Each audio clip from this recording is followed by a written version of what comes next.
রাসূল সাল্লাল্লাহু আলাইহি ওয়াসাল্লাম বলেছেন, যখন ফজরের ওয়াক্ত হয় তখন তোমরা শুনবে মোরগ ডেকে ওঠে না?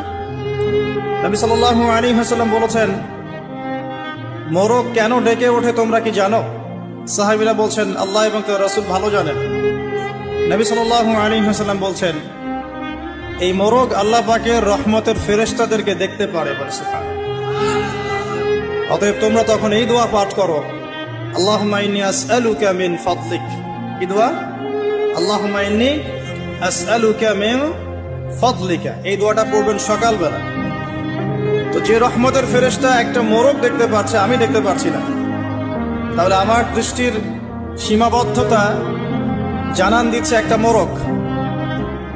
আবার আমাদের সবার দেহে আছে আত্মা বা রূহ।